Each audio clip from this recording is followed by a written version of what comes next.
Hey guys, howdy. Let's get started with testing releases and cutovers. So, the rolling update feature can work well for a simple blue green deployment scenario. However, in the real world, blue green deployment with a stack of multiple applications, there can be a variety of interdependencies that require in depth testing. The update period command allows us to add a time out flag where some testing can be done, but this will not always be satisfactory for testing purposes. Similarly, you may want partial changes to persist for a longer time and all the way up to the load balancer or service level. So, for example, you may wish to run an A B test on a new user interface feature with a portion of your users. Another example is running a canary release, a replica in this case of your application on new infrastructure like newly added cluster node. Let's take a look at the A/B testing example which we have shared here. For this example, we will need to create a new service that uses session affinity. We will set the affinity to client IP, which will allow us to forward client to the same backend part. This is a key if we want a portion of our users to see one version while another see another.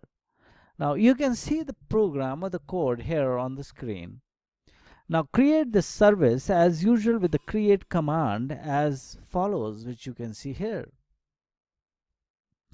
This will create a service that will point to our pods running both versions 0.2 and 0.3 of the application. Next, we will create the two RCs that create two replicas of the application. One set will have a version 0.2 of the application and the other will have a version 0.3 as shown here below. You can see this.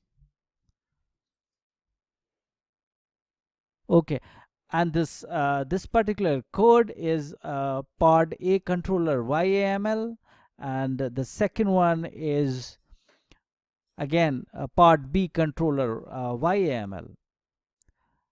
So note that we have the same service level so that the replica will also be added to the service pool based on this selector. We also have the liveness probe and readiness probe defined to make sure that our new version is working as expected. Again, use the create command to spin up the controller, as you can see here. Now we have a service balancing to both version of our app. In true A/B testing, we would now want to start collecting metrics on the visit to each version. Again, we have session affinity set up to client IP, so all requests will go to the same parts. Some users will see version 0.2 and some will see version 0.3. Now, just a footnote is because we have session affinity turned on, your test will likely show the same version every time. This is expected and you would need to attempt a connection from multiple IP addresses to see both users experiencing with each version.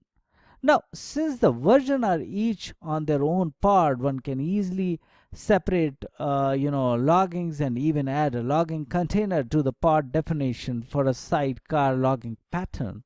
Now, for brevity, we will not cover this setup in the book but our lecture, but we will look at some of the logging tools of course, and you will see those in the subsequent lectures which I would be covering.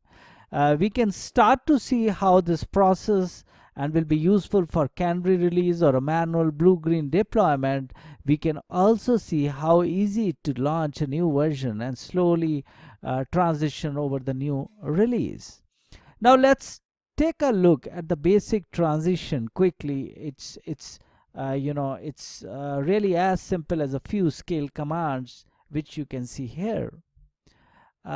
Just a footnote again, use the get pods command combined with -1 filter in between the scale command to watch the transition as it happens.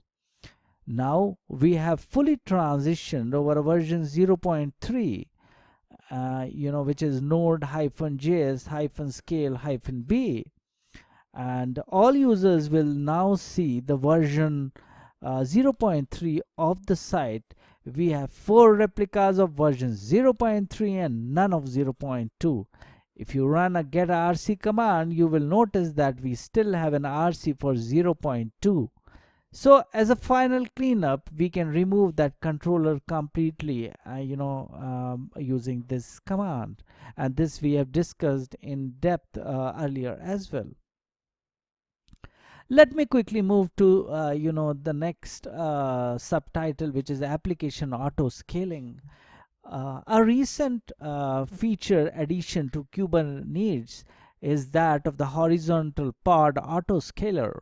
This resource type is really useful as it gives us a way to automatically set thresholds for scaling our applications.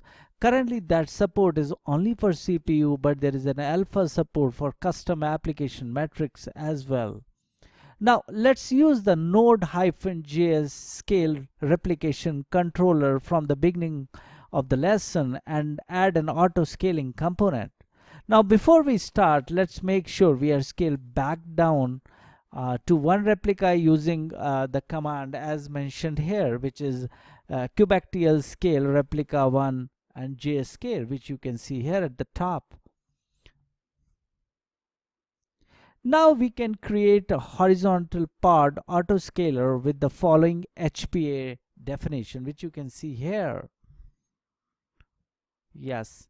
So this is a node-js-scale.hpa YML program, and we need to go ahead and create this with kubectl1 create-f command as well. Now we can list the HPAs and get a description as well, and the command would be as mentioned here. So we can also create auto scaling in the command line with kubectl1 auto scale command. The preceding YML looks like something like this. So this will show us an autoscaler on the node -js-scale. So replication controller with a target of CPU of 30%. So additionally, you will see the minimum pods is set up to 1 and maximum is 3. This you can see here.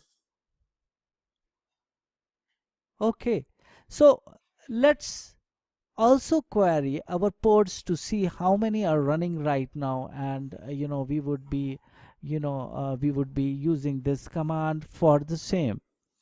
Let me quickly flip the screen. Yeah, we should see only node-js-scale pod because our HPA is showing 0% utilization. So we will need to generate some load. We will use the popular Boom application common in many container demos.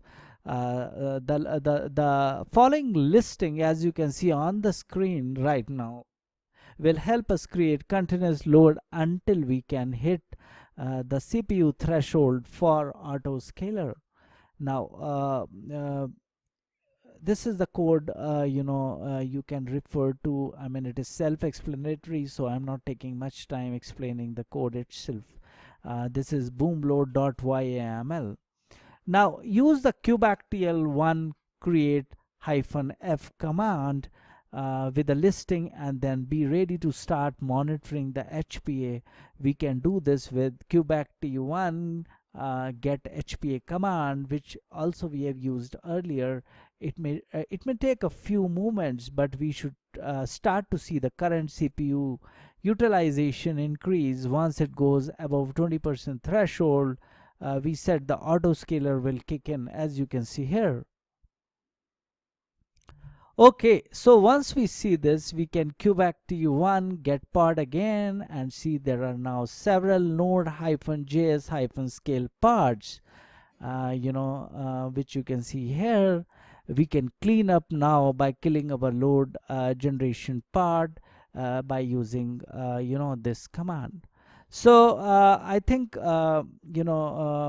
everyone understood this. Now if we watch the HPA, we should start to see the CPU usage drop. It may take a few minutes, but eventually we will go back down to 0% CPU load.